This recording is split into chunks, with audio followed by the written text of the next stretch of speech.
I just can't let you go. Lord knows that I've tried to. You said I was the only What's one. up, everybody? Welcome to my channel. No one I'm likes being Sunshinery. Make lied sure to. to subscribe and like this video. You made this mess and left me with the pieces.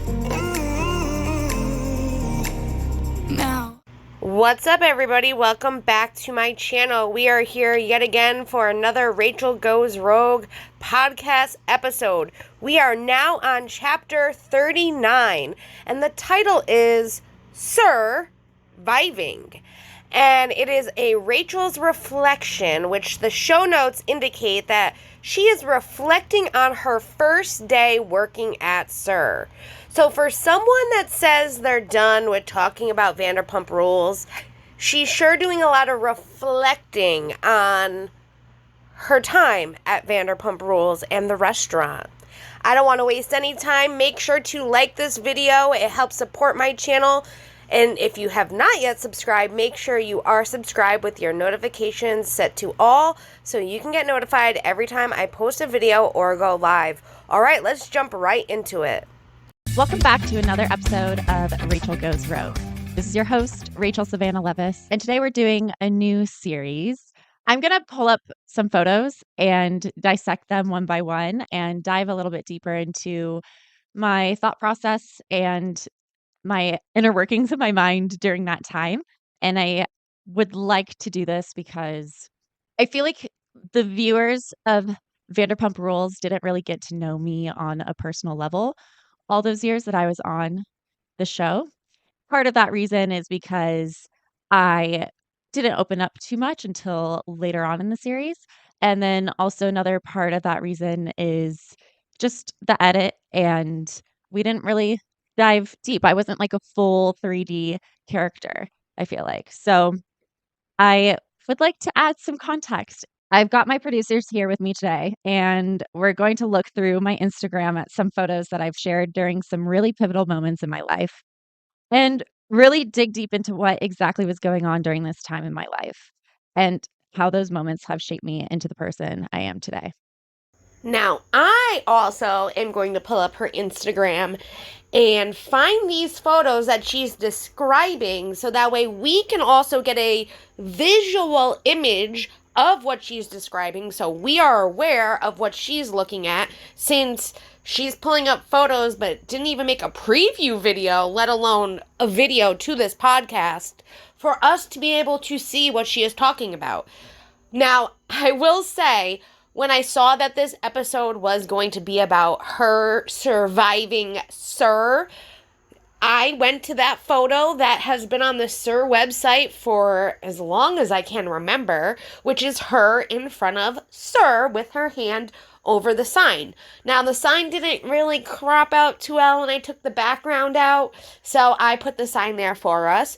But this just so happens to be one of the photos that she is talking about. So if you do see it, just know you're going to see the actual photo, not my interpretation of it. And I cannot promise you that I will have the right photo that she is describing, though hopefully my Inspector Gadget will find the right one so we can kind of see as she's describing the photo which one she is talking about. One more thing, she wasn't a pivotal character because she came in as the girlfriend of James Kennedy, and usually that's how it works out. Like, if you're coming in as the girlfriend slash boyfriend, you're not a main character until they've really gotten to know you, and sometimes even then, you're not really a main character. So Rachel only became a main character after they split up and the engagement was called off, and they could then follow this girl that was kind of in distress, trying to find her life, and have a storyline of how she made it from this breakup to where she is now. She just so happened to go down the wrong road, get herself involved with her best friend's boyfriend, and lie behind everyone's backs. I mean, that's just how it played out. That's the truth, girl. So let's hear what her first photo is. The first photo I want to talk about is from my first official day working at Sir. And you can look at this photo on the Rachel Goes Rogue Instagram to know what I'm talking about. So, Rachel, this photo that you're talking about, do you remember taking it? I do remember taking this photo. Guillermo pulled me aside, and he's one of the owners of Sir. Guillermo pulled me aside and took me out front. He's like, "Let's take a picture." And I was like, "Okay, great. I'll just stand here and look cute." So, you've already told people out there that you weren't really aware of the show. You started dating somebody on the cast. You find yourself on this reality show, and now you're actually working at this restaurant. So, were you excited to share that news or nervous, or what were you feeling that day? I was excited to share. I mean, yes, nervous working there for the first time because I never had like a waitressing job before. Before that point, I was working as a model and working in retail. And so it was definitely a new environment for working and a new job description, really. But yeah, I was excited to share the news because it was something that I was considering doing for a minute. And then we made it happen. And how exactly that came about? Because are you already on the show at that point? And then take us to how you start working there. Yes. So I joined season 5 of Vanderpump Rules. I started filming as James's girlfriend. And at this point, we were doing a long distance relationship where I was going to school at Sonoma State and he was in LA, obviously. And then after 2 years of dating, we moved in together into our own place and I started filming more since I was able to film like all year round and not just in primary filming in the summertime. And I remember sitting down in my interview chair with Jeremiah, who is the executive producer. Jeremiah brought up the concept of me joining the wait staff at Sir. It would give me something to do and an extra way to make a little bit more money because let's be honest, your first few seasons on Vanderpump, you do not get paid very well. It's basically like volunteer work. Literally like pay to play in a way. Like I spent more money on my wardrobe than I received. I think that's an important misconception people probably have too. They think you get on a reality show and you're rolling in dough, but to your point, when you start out, you don't. Absolutely not. I mean, the whole concept of the show revolved around this group of friends that worked at the restaurant together, but also had their outside life commingling with each other and all the drama that was involved. That's how the show became what it was.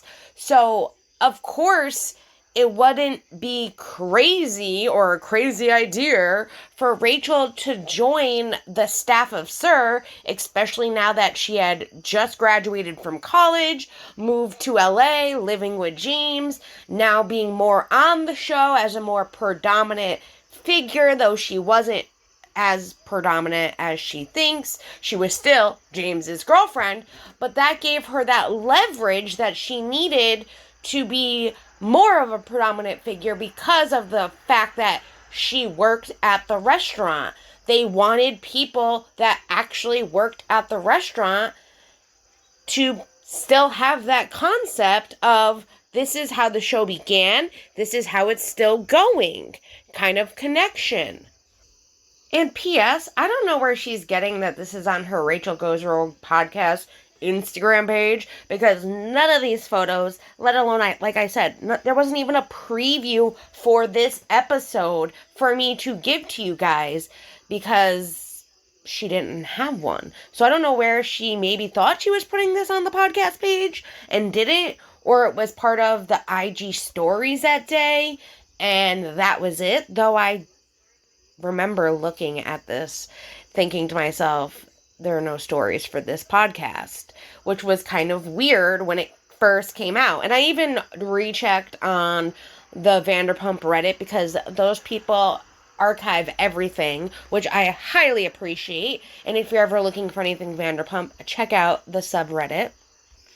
But this was her first official day working at Sir, and the photo that we see here just without the actual Sir sign because it just looks so bad without the background, and I wish I could have cropped it out, but it didn't look good, guys.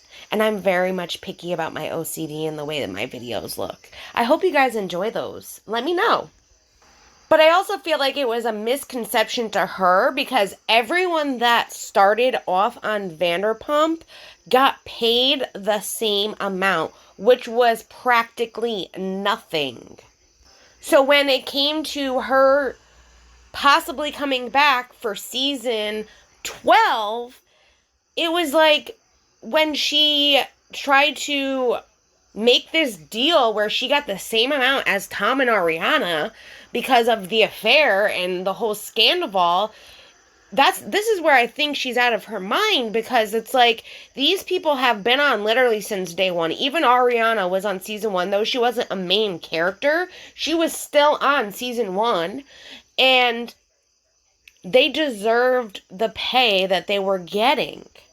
Where reality was, this would have been, season 12 would have been her second season as a main character, not as somebody's girlfriend. So for her to think that she was even worth as much as everybody else that had been there since season 1, to me, just seemed a little bit ridiculous. What do you guys think? Let me know about that down below. Take us back to that time. So those first 2 years, were you dating it was long distance for 2 years and then you moved in together? Is that right? Yes. Okay. So now you're in LA and you have this sit down with Jeremiah, going from that suggestion from Jeremiah to working. What was going on in your life all the way around besides working there? I graduated college with my degree in kinesiology, and that's the study of the body and movement. And I decided I wasn't quite sure if I wanted to pursue occupational therapy or not. I felt like I still needed to learn more about myself, and I was scared to like commit to more schooling and make this huge commitment, and then at the end of that run be disappointed and not fulfilled in my career. That moment, because that's a big deal for people, right? So and this happened to me too. You think you know what you want to do, you go through school, and then all of a sudden you're supposed to just love it and go pursue a career. And then I think and you correct me if I'm wrong, when that doesn't come to fruition, like yours did and mine did, and I'm sure millions of other people, you feel lost for a moment, right? Because you thought you knew what you wanted. Yeah, totally. There was an interview bite where I said, like, in pageants, you have to choose a career and then pursue that. And I think the way that I worded it, maybe it didn't come across the way that I meant, but basically, like, you pretty much have to have like a career path when you do pageants. It's like, what are you aspiring to? What are you working towards? And I knew I loved dance, and I could see myself working with dancers as a physical therapist. So that's what I chose to pursue and wrote on my resume. And that's what I was working towards. But that's something that I chose pretty young, Yeah. like as a teenager. And I think it's hard to really tell what you want to do for the rest of your life when you're so young. Felt like I needed to do some exploring and some searching of what really lit up my soul. And in the meantime, I could live my life and get a paycheck for living my life. I felt like I cracked the code. I think that's a very poignant statement, because I think so many people go through what you are, and then you were presented with this opportunity. You didn't go seeking this opportunity. This opportunity kind of found you. You're still figuring out what you want to do. You're getting a paycheck. You're trying to do the best at it you can. So I think that's kind of an interesting point. Now, I think we all feel some type of way when we are at that age where we're going from high school either into college or having to get a real job, trying to figure out what we want to do for the rest of our lives. Some of us know from a young age what we want to do, and then some of us get into even college and then change our major because it's not exactly what we pictured or planned. And even though I think that she can do so many wonderful things with the degree that she does have, I do believe that what she is also enjoying right now and learning about herself is just a branch off of everything she's already went to school for.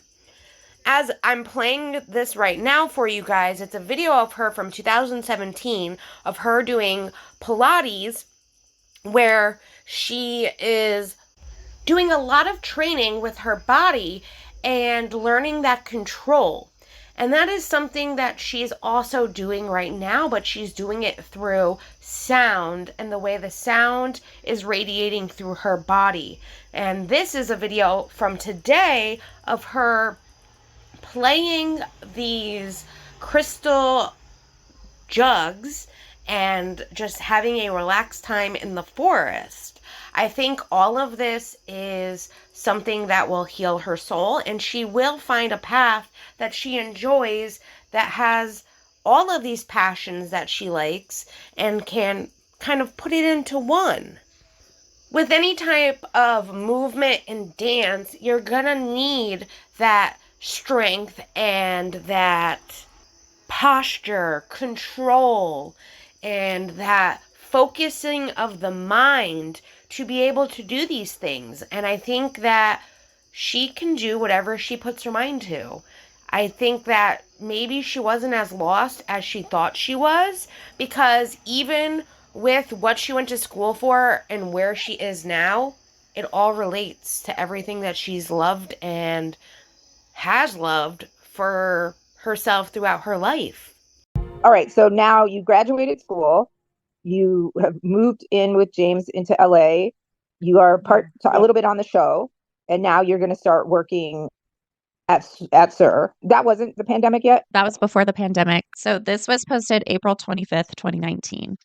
And the pandemic was a year later, basically. Got it. Okay. So tell us about the hiring. So Jeremiah suggested, now what do you do? How do you get hired?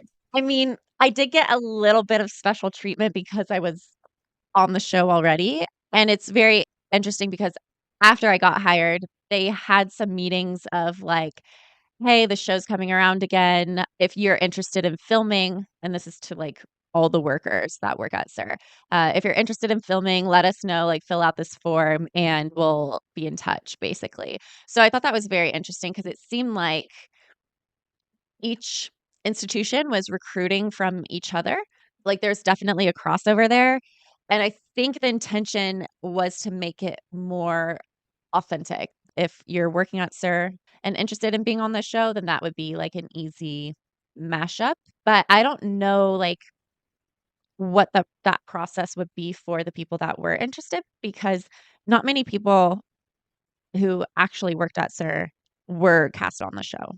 Even in season 8, when they brought in Dayna and Brett and Max Boyens was connected somehow through the restaurant chain, but Brett Cap had no relation. Dayna, I'm pretty sure, had no relation. Charlie wasn't working at Sir at that time. Yeah, it was very interesting because like when I did work at Sir, I got to know the wait staff very well and we became friends, and none of those people were included in that. However, those people for the most part did pick up jobs as well, like actual shifts. Okay. But you were actually paid. You were paid as an employee there. Is that correct? Yeah, I was paid as an employee at Sir. Again, the whole concept of this show was that these people worked together, but they also socialized outside of work and had these dynamic relationships with each other. That was what the show revolved around. So yes, they wanted people, whether it was them working there or them getting a job, then working there, making extra money just by being there so they can film. That was the whole premise of how Vanderpump Rules even began.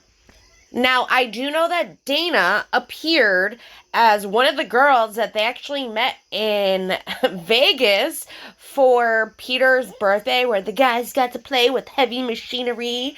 And Dayna was one of the girls that they had met out. I believe she was a server at a restaurant that they were at, and then came back and partied with them later. And then she appeared like a season later or 2 seasons later. I'm not quite sure on the exact time frame.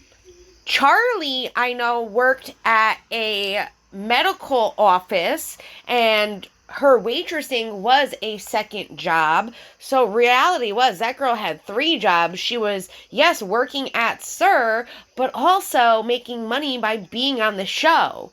Now, I'm pretty sure it's Brett, that he was like a live streamer. He was on social media. He was an influencer, and he was like this pretty boy. So, of course, like bringing him in, like he wanted to get on TV. He wanted to be on reality shows and movies and things like that. All of these people, even when Vanderpump began, all of the wait staff that was originally in season 1, 2, 3, they all had hopes and dreams of becoming actors, actresses, being in music, performing. They didn't want to just live their life working at a restaurant. This was to hold them over so that they can pursue their passions in LA. And in a way, this show was a enabler to help them achieve those goals and become where they all are today, which some of them are now even on the Valley, which even Stassi has her own show coming out and going to be on Vanderpump Villa. They're doing what they wanted to do with their lives and not just still working in a restaurant. Some of them, yes, wanted to own restaurants, and they do. And that's another thing. Brittany is now taking over Jax's bar, and it's now Brit's Studio City. Oh, we got a lot to talk about. Stay tuned for that video. I'm giving you all the latest Vanderpump Valley news. So make sure you're subscribed if you're not yet subscribed, because that video will be coming out next. But the whole thing was these people had bigger hopes and dreams that they wanted to achieve, and this was a way to be able to achieve those hopes and dreams. And it's even the same with Rachel. Though she might not know what direction she wants to go in right now, she still wants to do something with this kind of influence that she has to continue to, whether it be on a different reality game show kind of competition show, or continue with this podcast, or whatever she chooses to do, this is still something that she wanted to do in her life. And then what was it like working with Sir? Because so sometimes the cameras would be there and sometimes they wouldn't when you were working, right? And so when you were working, was it the same when the cameras were there versus not? No, it was very different when the cameras were there versus when they were not and I was working. In fact, the show would ask me to not be scheduled the nights that I was filming at Sir, and it would become an issue. And this is more Dayna's story to tell, but I remember with Dayna, like, she really needed the work because the show was not paying her, and she was like, "You're asking me to not actually work at Sir, but film at Sir, but you're not gonna pay me. So how does that make sense?" And it became an issue. I would try to not be scheduled on the nights that we were filming, and they'll usually give us a call time, like, the week of. So you would have to, like, get somebody to cover you pretty last minute. Well, if it's Dayna's story to tell, I'm pretty sure she's capable of telling her own story.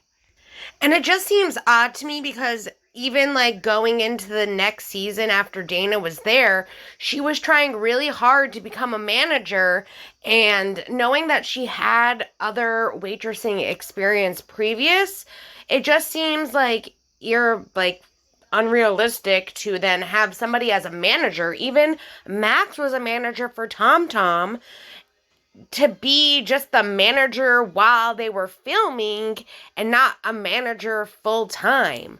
But I really do hope one day that Dayna does tell more of this story, because honestly, I would rather hear it from Dayna's perspective than Rachel's, just because I really adore Dayna and I think she is a wonderful storyteller. She's hilarious and she's absolutely like just someone I've always adored, even from the moment I saw her in Vegas. When the viewer's watching television and we see the people serving, so are they really working there? Like, cast members that you see serving on camera are typically not working. Like, they're not clocked in to work that shift that night. They're not collecting their tips that night, if that makes sense. Basically, like, when you are filming and your job description for filming the show is putting on a Sir uniform and quote unquote working, you're not actually taking tables and taking orders legitimately and using your number in the POS system to put in the orders. They're there for the show, not for the restaurant job. So the extent of what we would do as workers at Sir while filming would be like running drinks to tables, because we know the table's numbers, and if we were clocked in, we would just like help out in that way. So very minimal. So therefore we wouldn't get the tips that night. The customers you're serving when you're on camera, are they real customers or are they extras? Versus when you're really working there and you're serving, because those are customers and fans. But when it's on camera, are those people that you're waiting on, are they customers or are they extras? It's all real customers. Typically, people travel out to West Hollywood and do like a Vanderpump crawl. So it's fans that will come in and hope that they get lucky and they're there on a night that they're filming. And it's interesting too, because when the fans do get lucky and they do come in on a night that we're filming, it's like a dinner and a show. They're literally like watching Lisa Vanderpump walk through the restaurant and have a conversation with another cast member, and they're just like eating and watching. So in those nights too, they're getting their order taken by server A, and then suddenly a cast member could be delivering their drinks. And then, like you said, they're watching somebody come through. So that's quite, bonus for them, right? As a fan. Yes, absolutely. Yeah. So basically, it's B-roll, which is scenes that you'll see inserted before or after a talking scene, and they'll follow us with a camera running drinks to tables, or like checking in on a table and saying like, "Hey, my name is Raquel. I'll be your server tonight. Can I get you anything to drink?" Or the special of the day is a pan roasted Chilean sea bass, or like I recommend the goat cheese balls. And that would be just like an insert where you would approach a table and film that, and then if they did order something, you would take that order to the server that was assigned that table for the server to input order. Unfortunately, I'm taking what Rachel says with a grain of salt because I know that's not how the show started out, and that these were actual servers in the restaurant that then Lisa approached them saying, "Hey, we're going to be doing a TV show. Do you also want to be on this TV show?" So maybe like come season 7, 8, when Rachel started working there, and Dayna and Brett and Charlie and all of them were working there, this is what fit best for the production company and the team and the way the cameras operated for these B-roll clips. And that I can understand happening, because then it would just get too much like of the atmosphere of the restaurant and not a lot of what's happening outside with the dynamic of the cast and what they're doing and everything that's happening with the drama and all of that. And that's probably why I enjoyed the beginning seasons of Vanderpump, because it was so organic and original. And yes, it did get a little bit more, say, unrealistic. But these were still people's real lives, things that were happening in their real lives that they were experiencing and putting out there for all of us to watch, criticize, and give our opinions on. And then you have to think by season 6, 7, even 8, like, they were so well known, they were a very popular show that, like, they couldn't just have these people working and filming them because of just how well known they were. And you have these kind of extras like Rachel, Brett, Charlie, and all of that. But at that point, Stassi wasn't working there anymore, but she was still on the show. I believe that Ariana maybe still was bartending here and there, but she really was doing her own thing. So was Katie, all of them. And they were trying to do things outside of the box. Tom and Tom Sandoval, the Toms, both had their restaurant. So as the show progressed, so did production and how they did things. It's just sad that, like, they just didn't utilize them for both, which maybe that's, like, part of, like, a workforce law that I'm not really very much aware of in California, that they can't be, like, filming a show and also working at the same time. Labor laws are a big thing, so that's something to look into. But I definitely am interested in what she is saying, don't get me wrong. I just want to know more about it from people that have actually been a part of this series from day one. I think that would be more informative than someone that literally only worked for Sir for 2 seasons, it seems like. What do you guys think about all of this? I want to hear your thoughts and opinions on it down below. And did everybody on the cast work at SUR? At one point. So the premise of Vanderpump Rules is the drama that happens between the wait staff and, like, you know, let's just say it how it is. Like, it's a very incestual environment where people are dating each other, and then there's drama, and then they're capturing that on camera. The premise is basically like these starving actors and actresses and models and people in the entertainment industry that are trying to make it in LA, who are working at a restaurant to make ends meet and to pay your bills so that you can be free for casting calls during the day. It started organically with the main cast members all working legitimately at this restaurant. So did every one of the cast members, Lala, Tom, everybody, did they work at SUR? Okay, so Lala got cast later on. I wasn't there, so I don't know 100%, but from what I hear, she didn't actually work as a hostess. They cast her as a hostess role because that's like minimal work for the job that needed to be done. So that prioritized her role on the show rather than actually working at SUR. But for everyone else, Tom Sandoval legitimately worked at SUR as a bartender, and Sheena did also. Ariana did, and some of these people were transferred over from Lisa's other restaurant over to SUR, and it was Villa Blanca at the time. But they were transferred over to add to the dynamic of the show. Katie and Stassi both worked there. I think that's why the show is so captivating at first, because it was truly organic from the beginning.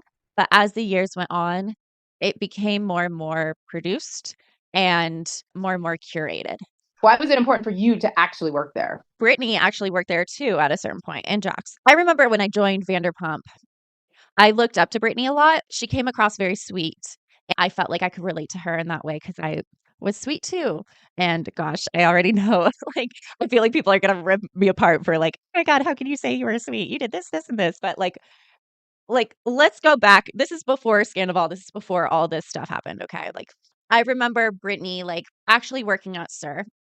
And at this time, most of the cast members who started season 1 and 2 weren't actually working at SUR. And then by the time I came around, I started working at SUR, and Brittany decided, you know, she didn't need to work at SUR anymore. And so I felt like I wouldn't be in integrity if I didn't actually work there. That's why it was important for me to actually take up 2 shifts a week and be on the schedule. And at that point, nobody else was. Okay, so this is a funny thought. Do you still have your uniforms I do. from SUR? I have several of them. I mean, if you've been following me for some time, you would know that I list some of my clothing to sell just to make more space in my closet. I sell it at a very discounted rate.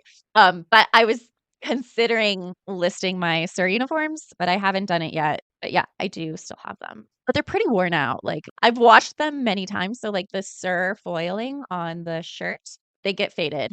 I don't know if someone even wants it, honestly.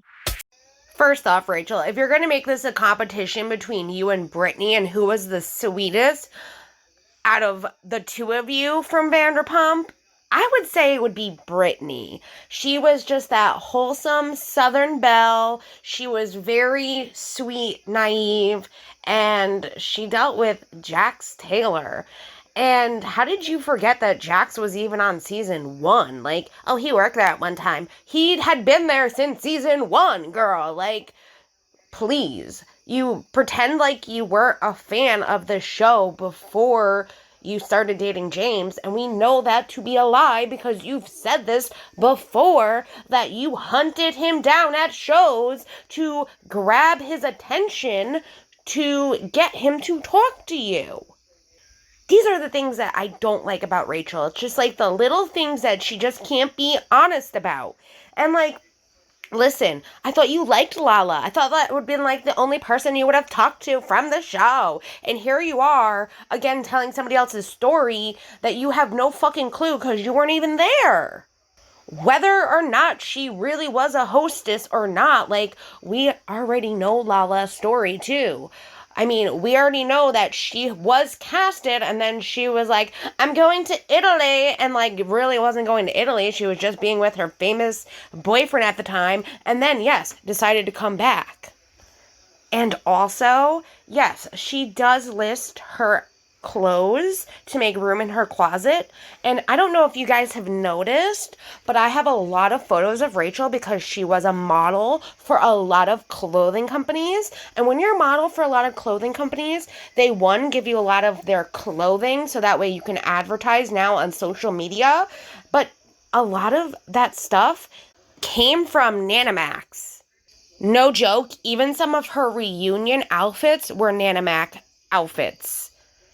Which, hell, if you're getting it for free or even at a discounted price because you're modeling from them, then hell yeah, fucking wear it out, girl.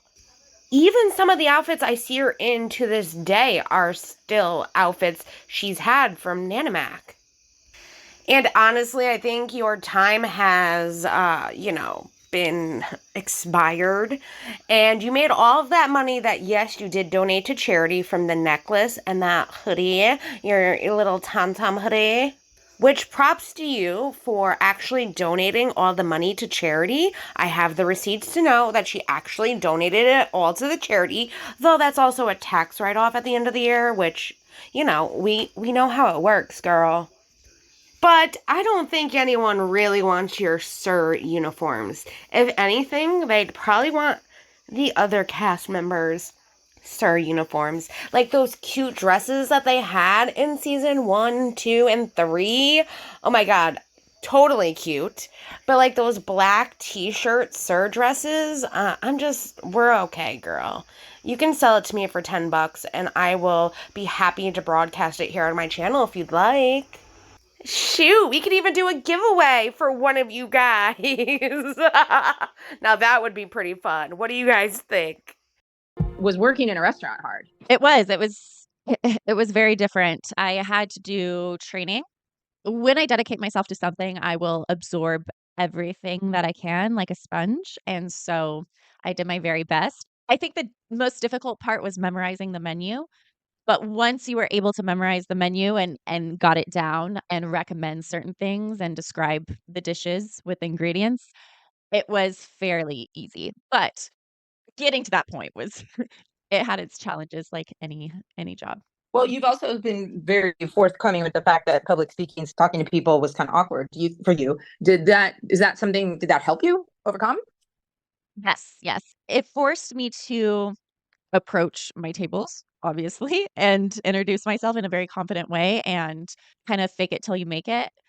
It was definitely challenging for me because I would be the person that would kind of avoid situations like that. Well, not avoid, but like I would prefer not to. They made me feel uncomfortable. I felt like it was a way for me to continue to push myself outside of my comfort zone. What did you learn about yourself from that experience? Well, I learned a lot about teamwork. I learned a lot about communication and communicating what I need, especially in the summertime.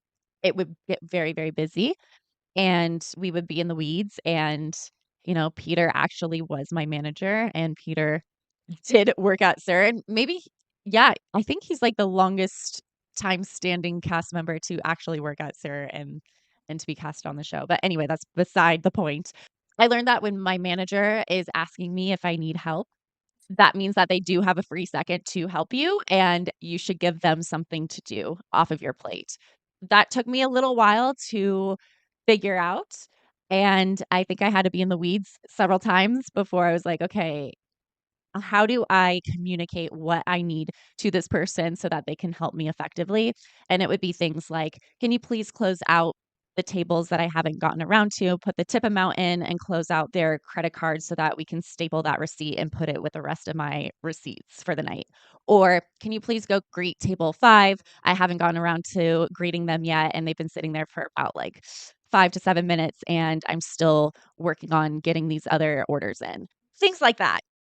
So, first off, you were saying that, like, the hardest part was memorizing everything on the menu and being able to describe what the dishes were. But literally, that was, like, the only thing that you really needed to know about the job for these Be Real clips. And as like an actress, like that's part of a job, is learning the script. And sometimes scripts are way longer than menus at a restaurant, especially a high class restaurant where they don't really have many options. Now, I've worked at plenty of restaurants in my time, and I've worked at one was a diner, so like they had literally everything and anything you could possibly think of on the menu. The POS system is a whole nother thing in itself, learning how to use that. But once you get that down, it's fairly simple. Like, these are jobs that most normal people do, or they start off doing before they get into a profession. I'm like thinking about it now. I'm like, I had 2 server positions before Rachel even started working at Sir. Like, that's crazy, but not really. Like, that's just how the real world works. And there's a lot of waitressing jobs. And unlike Sir, I was not making tips like she was making tips. That's for sure. And managers helping us? Please, we didn't have that. So props to Peter for actually being a productive manager and helping out his staff, because the managers that I've had working at restaurants literally either did the register or chatted in the back. Like, that was what they did. And I'm not trying to make fun of her. I just feel like it's not rocket science being a waitress. Is it just me, or like am I being too hard on her? Please let me know, because I I really do validate like your opinions about everything that I say and what I don't say, and if I am wrong or if I'm not. I love hearing what you guys have to say. I just feel like she was making this seem like it was rocket science when it was really like general work that everyday people do and like kind of start off their life doing before they get into these professions that they go to school for and, put their degrees to work. It's overall asking for help, right?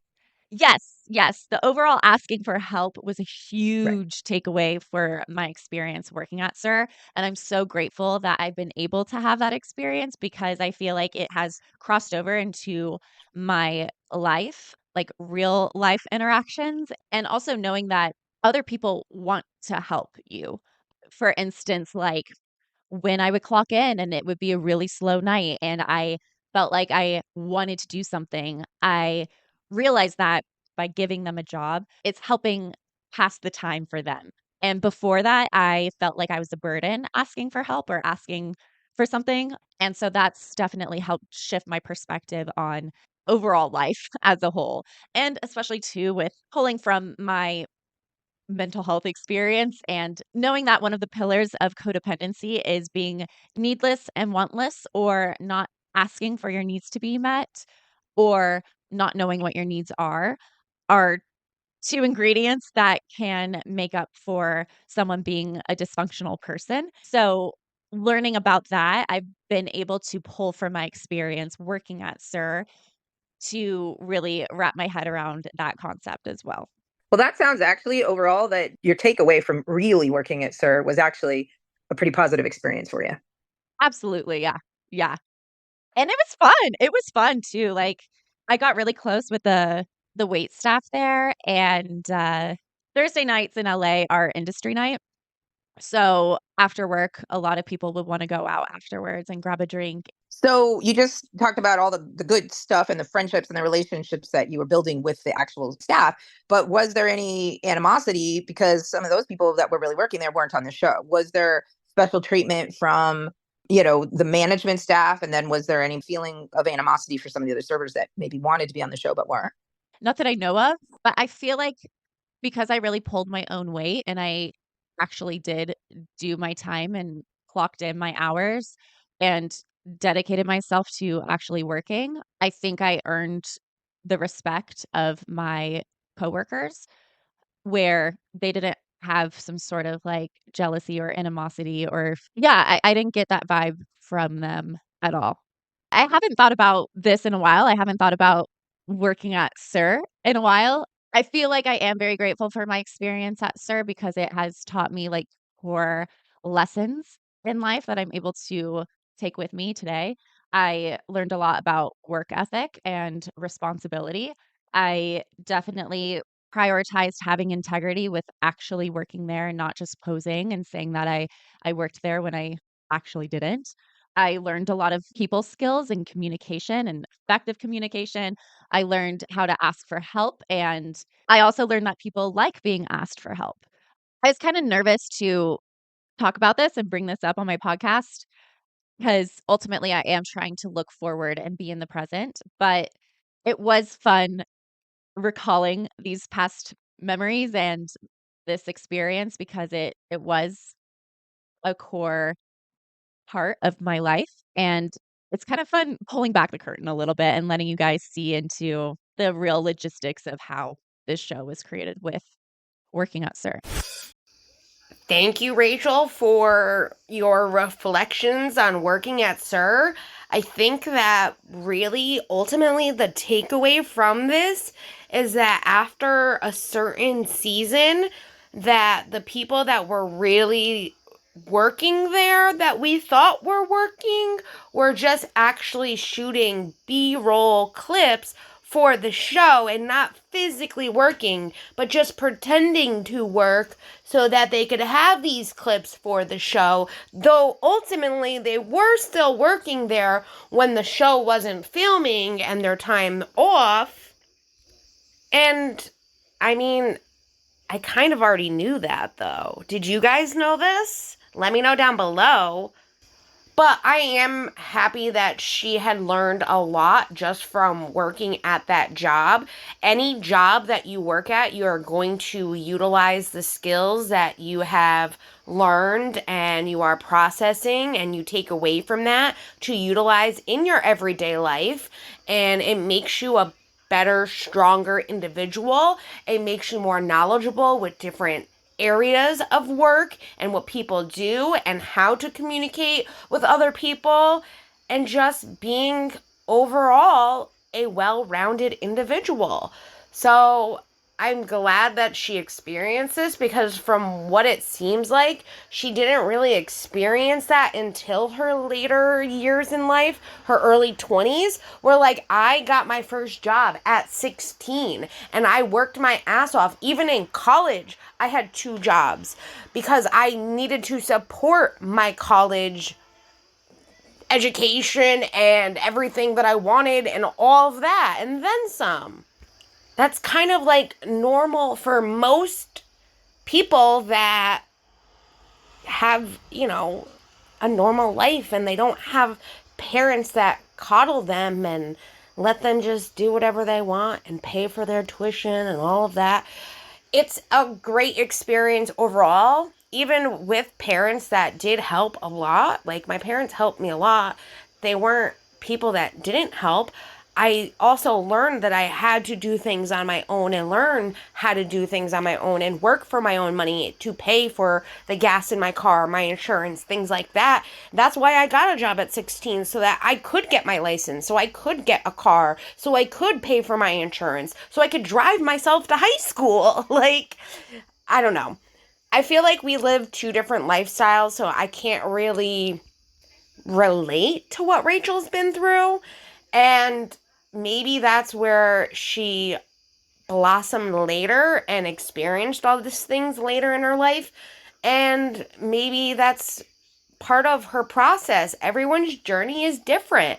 And I'm glad that she can take away from this and reflect on the good things that have happened. Though I don't necessarily think that there was a lot of good things that she mentioned in this episode, then there was a lot of negativity still, and like harboring resentment towards people and certain situations and things that she's gone through. That's just my opinion. But again, I want to hear what you guys have to say about this. Let me know your thoughts and opinions down below in the comments. Make sure to like this video, and if you're not yet subscribed to my channel, get subscribed with your notifications set to all so you can get notified every time I post a video or go live, which I said I will be doing a Vanderpump Valley update, so you want to be subscribed with those notifications because that is coming up next.